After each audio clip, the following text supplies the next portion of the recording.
Bonjour tout le monde, bienvenue au podcast de la Chaise Bleue, le podcast qui s'adresse aux leaders de la transformation des entreprises et ce, à l'ère du numérique. On est présentement à la première journée de 2 chez Isaac Instruments. C'est la journée utilisateur Isaac Horizon, parce que c'est le titre officiel de la journée. J'ai l'opportunité d'avoir avec moi 2 personnes de l'entreprise Transwest qui sont Kevin et Patrick. Cet épisode de la Chaise Bleue vous est fièrement présenté par GLM Conseil. Acolyte de la transformation dans votre entreprise à l'ère du numérique. Est-ce que c'est votre première participation à cet événement? Ouais, Utilisateur, ouais? Oui, vraiment. Puis on a vraiment des très beaux bureaux, honnêtement. Là. Le setup, il est nice. Moi, je suis venu installer, je vais le dire pour la 2e fois dans le podcast, là, je me répète, là, mais je suis venu hier installer, puis il y avait un coiffeur des toilettes, rien que là. Okay. Les coupes de cheveux des gens, j'étais ouais, on va prendre des notes. Là. C'est quand même cool comme avantage employés et autres. Là. C'est vraiment moderne comme bureau pour le futur, ça donne des idées. Ah, ben c'est excellent. Fait qu'on vient s'inspirer aujourd'hui. Écoutez, les gars, première petite question, je vais commencer avec toi, Kevin. Ouais. Je suis curieux, tu es un gars qui vient de où? Qu'est-ce que tu fais chez Transwest? Ben, au final, moi, là, ça va faire bientôt 4 ans là, que je suis chez Transwest. OK. J'avais un passé dans un autre métier, au final. J'étais un gars de la construction. Oui. J'ai commencé à travailler avec mes outils. Après, je suis devenu chef d'équipe, contremaître, general foreman, ainsi de suite, chargé de projet. Ça va faire maintenant 11 ans là, que j'étais avec la sœur à Patrick. On a des enfants ensemble, on est mariés. On a tout le temps parlé de l'entreprise. J'ai entendu parler normalement là, quand il y a des soupers de famille. On dit qu'on parle pas de. On parle pas de job, exact, là. Mais ça revient tout le temps au galop. Puis c'est malgré nous, là, dans un sens.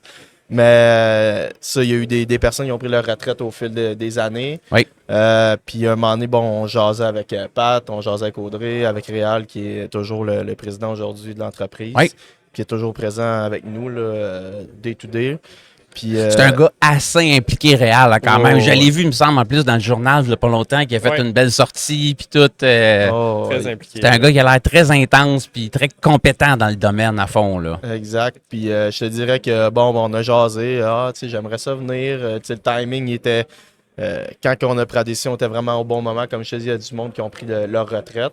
Okay. Fait que moi, on s'est assis avec Patrick, avec Réal, avec Audrey. On a mis un plan sur la table.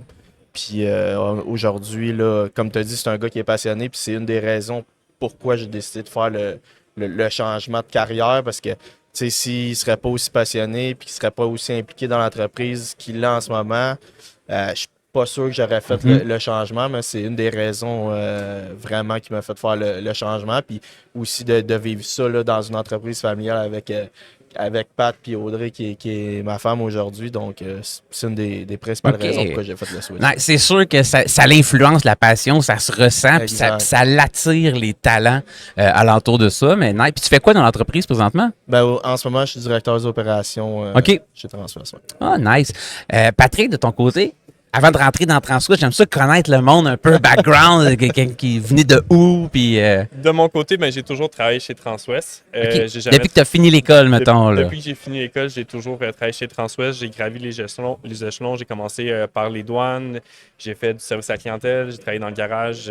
J'ai travaillé dans la cour. J'ai nettoyé les camions. J'ai fait un petit peu d'administration. J'ai fait vraiment de tout, tout et de tout. Là. Est-ce que j'étais content de toucher à tout quand j'étais plus jeune? Pas nécessairement. Mon père était comme, tu vas faire ça, tu vas faire ça, tu vas faire ça. Ouais. Moi, ça me tentait pas tout le temps, mais aujourd'hui, je comprends l'importance d'avoir touché un petit peu à tout puis de connaître vraiment comme l'organisation au complet. Oui. Et maintenant, c'est moi qui gère les chauffeurs chez Transwest. Je suis vice-président à la gestion des routiers. Okay. Et puis avec Kevin, on gère les dispatchs ensemble à l'interne. Puis tout ce qui est un petit peu opération aussi. Là. On touche un peu ça, recrutement, on gère un petit peu le garage aussi ensemble. On porte pas mal de chapeaux. Ben c'est sûr, là, ça dépend d'une grande entreprise quand même, mais c'est une PME pareil. Là. Fait que tu te ramasses à avoir plus qu'un chapeau, puis on prend des opportunités quand ils sont là. On est tous des gens d'affaires très nice. Ça fait combien de temps que tu es là-bas chez Transwest? Je dois être proche de ma 20e année. 34 ans? Moi, ça doit faire 34. Ça doit faire 34. Ça doit être proche de ça. Conçu est né dans le garage, quasiment. Quasiment. Mais quand j'étais jeune, c'est ça qu'il faisait. En plus, il m'emmenait dans le garage, il me droppait là, puis je passais la journée avec les mécanos, puis j'avais du plaisir, j'apprenais pas mal. Ouais. Très nice. C'est quoi les valeurs de l'entreprise chez Transwest? L'intégrité, le respect, surtout, l'intégrité, le respect. On veut traiter les gens de la manière qu'on aimerait être traités. Mhm. Puis les gens, je pense qu'ils voient ça chez nous aussi. Moi, c'est les deux valeurs qui viennent me chercher le plus chez Transwest. J'aime ça. J'y reconnais dans d'autres gens que je connais qui y ont travaillé assurément. Puis vous avez l'air d'une gang de passionnés, pour vrai, du domaine du transport. Une fois, j'ai eu l'opportunité de visiter Transwest. J'ai juste rentré, visiter bureau, regarder. À l'époque, vous veniez d'acheter un genre de lave-auto, je pense, extérieur, La assez Baywatch. capoté. Ouais. Comment il s'appelle? C'est la Baywatch. La Baywatch. OK, Ben, c'est dans le bon. fond, c'est la Lavoto, c'est parfait. J'ai juste shooté en anglais. C'est la BOH, c'est parfait. Moi, c'était mon émission préférée quand j'étais petit, fait que je m'y reconnais à 100%. J'adore ça. Qu'est-ce qui différencie, selon vous, Transwest sur le marché? Qu'est-ce qui rend cette entreprise-là unique pour vous autres? Je pense je crois qu'en team, on est la meilleure compagnie au Québec en team pour le service donné aux clients aussi. Tout ce qui touche à la Californie, dans mon livre à moi, on est numéro 1. Puis les chauffeurs aussi, pour travailler en couple, chez nous, on est vraiment reconnus pour le travail en team en couple. On a vraiment C'est vrai que c'était un super beau programme. Hein, ça, je Ouais. pense qu'il y avait une école aussi à l'interne, puis Ouais. ça favorisait justement les couples qui voyagent ensemble. On subventionnait les couples, mettons, dans le fond, pour payer l'école, ces choses-là. On faisait des subventions, puis ça encourageait autant la femme ou l'homme à changer de carrière et à venir rejoindre la conjointe. OK. Et nos équipements aussi, on a des très beaux équipements. On a du monde au garage qui sont sa coche, puis on les entretient, on les change souvent. On dépasse pas un certain type de kilométrage. On fait beaucoup de maintenance préventive. OK. Dans les 3 dernières années, on a fini premier, deuxième et troisième dans notre catégorie en sécurité en Amérique du Nord, dans les 25 Quand même, à c'est pas 50 rien, là. millions de milles. Je pense qu'il y a beaucoup de choses qu'on se différencie des autres. Qui se démarquent bien. Ouais. Puis je pense que c'est quand même assez regardé de la part des donneurs d'ordre qui donnent des contrats de transport, tout ce qui est code de sécurité, justement, respect, logbook. Et vous êtes des utilisateurs de Isaac Instruments, si je comprends bien. Aussi, Ouais, yes. exact. C'est Ouais. pour ça qu'on est là aujourd'hui, yes. C'est quoi la place de la technologie dans votre entreprise? Est-ce que vous diriez que chez Transwest, vous avez une belle culture numérique? T'sais, il y a beaucoup d'appropriation puis d'utilisation de la tech pour augmenter la productivité puis la valeur que vous apportez à vos clients? Oui, certainement. Écoute, c'est sûr qu'en ce moment, avec la croisée des chemins, avec l'intelligence artificielle qui arrive sur le Oui. marché, on veut aller vers là. Est-ce qu'on est, je te dirais, implanté sur un... est-ce qu'on est implanté à grande échelle? Non, mais c'est sûr que c'est quelque chose que, tu sais, moi et Pat, on Vous est expérimentez un peu à Exact. tâtons, tranquillement, pas vite. Exact. Exact. Est-ce que vous avez des licences de LLM, d'agent AI ou de ChatGPT, de Copilot à l'heure actuelle dans l'entreprise? Copilot et ChatGPT, ouais. Ah. OK. Il est tout le temps ouvert, chat. Là, En à côté, là. Tout le temps ouvert à côté, c'est très utile. T'as-tu utilisé Atlas qui vient de sortir, là, comme 2 semaines? Non, Non. du tout. Non, Atlas, c'est dans le fond, tu sais, moi, je pensais que la guerre pour les browsers Internet était gagnée par Chrome. Tu sais, ils ont comme 80% du marché depuis 10 ans, puis je pensais que la guerre était finie puis qu'ils avaient gagné, mais ce monde-là vient de se réinventer où est-ce que ChatGPT a sorti un browser web. C'est là 2 semaines, là. C'est quand même récent. Là. Puis au lieu d'aller, mettons, dans Chrome et avoir ta page web, tu peux naviguer sur le web. Puis en à côté, tu as toujours ton chat de discussion avec ton LLM d'ouvert. Puis il peut te donner les résumés automatiques des pages. Il peut aller faire des réservations, mettons, à l'hôtel directement avec toi. Tu sais, si tu lui as donné un minimum d'informations, ben, tu arrives, mettons, sur Expedia, peu importe, tu te loues un hôtel, un avion, mais tout le booking, il peut le faire pour toi en à côté. Fait que c'est comme une nouvelle façon de naviguer où est-ce que tu as comme un cobot qui t'aide sur le web. Moi, je suis en expérimentation avec. Ah, C'est- je te dirais que Pat est un petit peu plus avancé par rapport à ça. Moi, j'aime ça, mais OK? Pat, il l'utilise encore pas mal plus que moi, je te dirais. là. Ça les prend, ces gens-là. Puis souvent, pour l'adoption de l'AI, il faut faire en sorte que la haute direction soit formée, l'utilise, puis vraiment qu'il soit enjoué par rapport à ça, que ça permet d'être plus productif. Puis souvent, ça va percoler sur le reste de l'organisation par la suite. C'est... Autour de la table, il y a de direction, il y a pas mal de monde qui l'utilise. Puis des fois aussi, juste on en parle avec nos équipes en bas, puis ils nous voient l'utiliser, puis ils sont comme « Hey, OK ». Puis là, le monde embarque tranquillement pas vite. Tu sais, c'est niaiseux. On peut soit faire quelque chose pour la job ou quand tu es rendu à la maison, comment je fais un cocktail. Exact. N'importe quoi, tu peux. Puis c'est Absolument. vraiment facile maintenant à Comment est-ce que je devrais aller smoker mes côtes levées différemment parce que je veux utiliser telle sorte de bière spécifique, je mets telle... Exact. C'est complètement capoté. Tu as l'opportunité de parler avec quelqu'un qui a un PhD PhD dans comme 100 domaines différents dans la même discussion, ça peut être assez capoté quand même. Ouais, puis je pense que l'industrie, on n'aura pas le choix de... N'importe quelle entreprise n'aura pas le choix de s'enligner vers l'implantation de l'intelligence artificielle. C'est clair, tu sais, tous les métiers changent, puis la productivité est un élément clé pour notre société ici versus des nations concurrentes. Puis tu sais, je lisais un article récemment où est-ce qu'encore une fois aujourd'hui au Québec, de manière générale, on a environ 71% de la productivité versus nos amis au sud de la frontière. Ça veut dire que pour chaque heure homme payée, on facture 70 sous versus que les Américains facturent $1 pour la même heure payée. C'est capoté. Fait que, tu sais, il faut vraiment qu'on travaille pour augmenter la productivité puis que le dollar facturé versus les coûts de main-d'œuvre directs s'améliore beaucoup. Puis dans le transport, tu sais, je suis pas spécialiste comme vous, mais c'est souvent les deux gros postes de dépenses, c'est, j'imagine, fuel puis salaire. Exact, c'est ça. C'est comme les deux gros. Fait que, tu sais, oui, il y a tout ce qui est la consommation éco-énergétique du fuel. Je pense que ça, les gens travaillent énormément là-dessus. Ouais. Puis même avec Isaac, je pense qu'ils ont des belles solutions quand même d'assistance aux chauffeurs avec des lumières, des incitatifs, à pas aller dans des forces G trop élevées quand on freine, l'accélération aussi, même chose pour la consommation, mais les AI, souvent, ça va être un des éléments pour travailler sur l'autre gros poste de dépense qui est au niveau des salaires, pour être de plus en plus efficace. Comment est-ce que vous entrevoyez, les gars, la transformation de l'industrie sur les 5 prochaines années? Tu sais, on est aujourd'hui, il y a beaucoup d'early birds qui commencent à regarder des choses. Moi, je vois des autos autonomes un peu au niveau du transport. Tu sais, on voit ça en Californie, il y a des autopilotes de Tesla qui existent, il y a d'autres trucs. Comment est-ce que l'industrie va évoluer au courant des 5 prochaines années? C'est quoi les grandes révolutions qui s'en viennent dans votre domaine? Vas-y, Pat. De notre côté, camion lourd, mettons, je pense que ça va être un peu plus compliqué.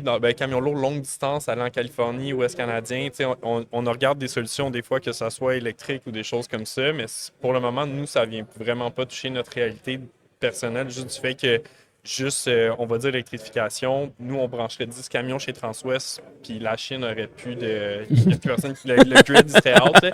Il n'y a personne qui a été d'électricité. Autant pour l'autonomie des camions, mettons, on va dire avec personne dedans. Pour le moment, ils testent les courtes distances, mais le longue distance, il est loin. C'est la bonne énergie dans la bonne utilisation. Exactement. Diesel encore sa place à fond là, pour les longues distances. Tu sais, j'ai fait un podcast, je parlais avec Catherine Pinard, qui est la propriétaire de Nationex. Puis elle, c'est vraiment du short distance qu'elle fait alentour ici. Puis elle a eu l'audace de se lancer. Je pense qu'ils ont une centaine de camions électriques. Puis elle dit, c'est nono, là, mais va charger 100 camions du soir, là. Il n'y a pas de place dans la cour, les bornes pour tout ça, la logistique, toute l'organisation matérielle qu'il faut changer pour ça, c'est complètement capoté. Fait qu'il n'y aura pas trop d'évolution, électrification, peut-être, dû à la nature de ce que vous faites. Vous êtes les meilleurs au niveau de l'accès à la Californie, de la façon que tu m'en parlais tantôt, Patrick. Est-ce qu'il y a d'autres évolutions technologiques qui s'en viennent, autant au niveau peut-être répartition intelligente, les routes, optimisation, que dans la conduite autonome, peut-être des véhicules et autres? Dans le fond, par rapport à tout ce qui est là, on est en train de faire notre bout de chemin là-dessus. Nous, on travaille beaucoup, on a des programmeurs à l'interne. Oui. On travaille beaucoup avec des programmeurs pour développer nos propres programmes. Puis là, qu'est-ce qu'on est curieux de voir dans les prochaines années, c'est qu'est-ce que l'AI peut nous amener, puis qu'est-ce qu'avec nos programmeurs à l'interne, on va être capable de connecter à ça, puis de développer nos propres projets à nous aussi. Mm-hmm. Tout ce qui est côté AI, mettons, opération, toutes ces choses-là, on commence à se mettre les mains là-dedans tranquillement, pas vite. Fait que je veux pas dire n'importe quoi, puis parler trop vite, mais on commence là à tiptoe dans l'eau, puis juste à regarder ça, puis où est-ce que ça peut nous amener. Puis la réalité, c'est qu'on veut aller là. OK. On en parle en comité exécutif. On dit, OK, mais là, on commence, on regarde toutes les conférences, qu'est-ce qu'on pourrait aller, tous les petits outils qu'on pourrait aller chercher. Puis à partir de là, ben, on va starter ça, mais dans 5 ans, j'ai personnellement... C'est loin encore loin pas mal. un peu. C'est débile. Là. Puis là, notre nez, mettons, l'honneur de la guerre, c'est pas mal les chauffeurings. Fait qu'on est vraiment concentré là-dessus à côté. On passe pas mal notre temps là-dessus, juste à ce que le marché revire de bord, à passer la tempête. Puis Mais il n'y a pas eu une loi de Louis-Philippe Champagne ou un projet justement pour... il y a eu le moratoire là, qui a passé, c'était la semaine passée, oui, c'est ça, passée, exact. Je suis pas un jeudi dernier. spécialiste du transport, là, fait que tu sais, je peux... Jeudi dernier, ça va aider, c'est sûr que ça va aider, mais en ce moment, ce qu'on remarque le plus, c'est que les banques, les assurances, il y a le côté immigration aussi, que tout le monde commence, surtout les banques, les assurances commencent beaucoup à tirer la plug.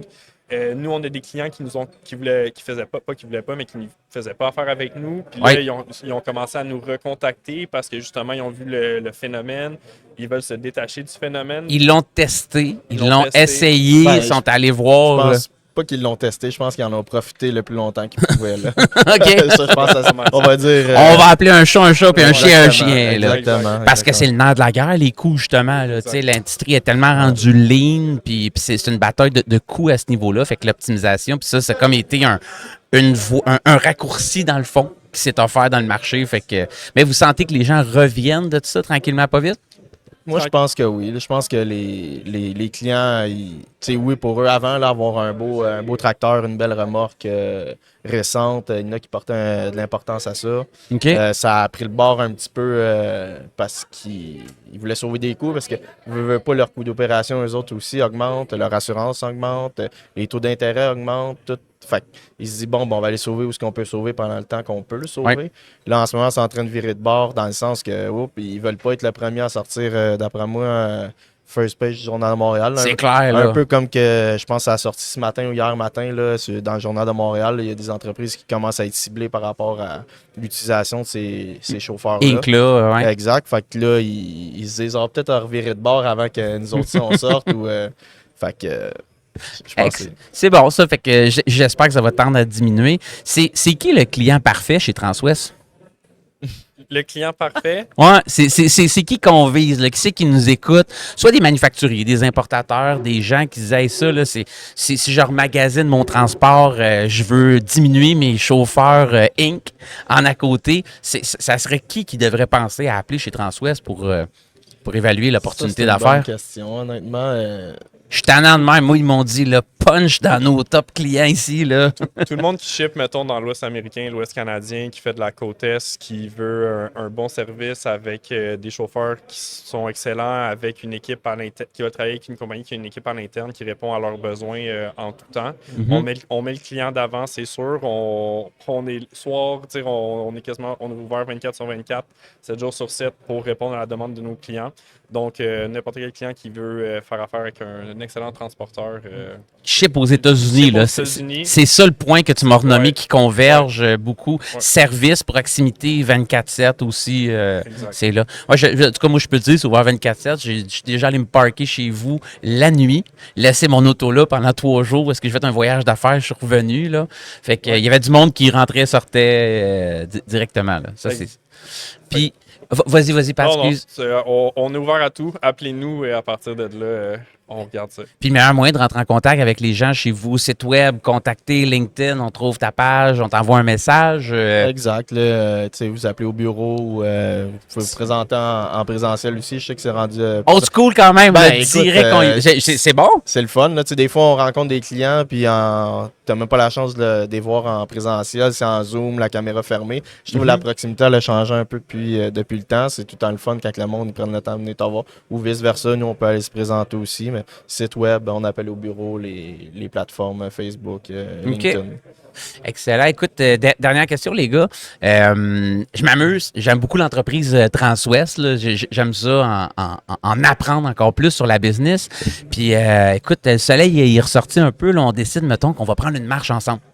On va se promener, prendre un petit café. Là, on est quartier industriel. Il n'y a pas beaucoup de café alentour, mais mettons qu'il y a un petit resto, on décide, on s'en va là. Puis en marchant dans la rue, je m'accroche à terre, puis je me rends compte que c'est un bout de bois. J'ai failli tomber à terre. Fait que, je m'arrête, puis là, je regarde, puis je prends ça, le bout de bois, puis je me rends compte que c'est une baguette magique. Puis là, j'étais un gars quand même généreux de nature. Fait que je prends la baguette magique, là, puis je la casse en deux, je m'assure qu'elle fonctionne pareil, puis je vous en remets chacun une moitié. Puis vous avez le droit, là, dans votre entreprise, chez Transwest, de faire n'importe quel vœu. Pour créer encore plus de valeur chez vos clients, vous pouvez ajouter n'importe quoi, changer quelque chose, enlever quelque chose. Qu'est-ce qu'on fait dans votre business, là, pour l'amener au next step, à la prochaine étape? C'est quoi le gros projet que vous dites, là, ça, boum, on le fait apparaître demain matin, puis on est encore plus unique sur le marché, puis nos clients, ils ont encore plus l'effet Disney en travaillant avec nous. Donc, je te donne la baguette, là, on l'a trouvé, là. Mettons, il va-tu formule logistique et entreposage? Ouais, exact. Ouais. Formule OK. logistique et entreposage. On faisait de la logistique avant, c'est quelque chose qu'on a arrêté à travers le temps. Puis c'est quelque chose qu'on regarde en équipe autour de la table. Quand les choses vont virer de bord, là, le nerf de la guerre il est à quelque part, mais quand les choses vont virer de bord, la baguette magique va sûrement servir à grossir la compagnie et à faire À offrir ce service-là. à nos clients, exact. Tu sais, on en offre à petite échelle OK. à des clients existants, mais ça serait notre prochain but, là, faire ça et des acquisitions aussi. Fait qu'avec la baguette magique, on fait apparaître des entrepôts Transwest. Exact. Puis on offre un service d'entreposage Logistique. et logistique, un 3PL un petit peu dans le fond, avec vraiment un entrepôt, puis tous les systèmes Pick Pack Ship pour faire les commandes et autres. Exact. Fait que j'aime ça. Est-ce qu'il y aurait une industrie en particulier? Ah, c'est sûr qu'on voudrait rester dans notre niche, là, dans le sens qu'est-ce qui est concernant le reefer, réfrigéré, congelé. Là, OK, c'est ça que je pensais, alimentaire, réfrigéré, Ouais, congelé exact. quand même directement là-dessus. Ben, on se fait apparaître ça, les gars, un méga gros entrepôt Transwest quelque part rempli de bouffe. Fait que, écoutez, c'est un plaisir de vous accueillir sur la chaise bleue. C'est plein de belles ambitions. Je vous souhaite cette transformation-là, qu'elle se continue, puis des gros entrepôts Transwest, j'espère, sur le bord de la 20 ou sur le bord, je sais pas quelle autoroute, éventuellement. Puis, passez un beau trade show, les gars. Merci de Merci. nous avoir Ça fait reçus. plaisir. Salut. Yes, Bonne sir. journée. Merci. Salut toi aussi. Cet épisode de La Chaise Bleue vous a été présenté par GLM Conseil. Acolyte de la transformation dans votre entreprise à l'ère du numérique.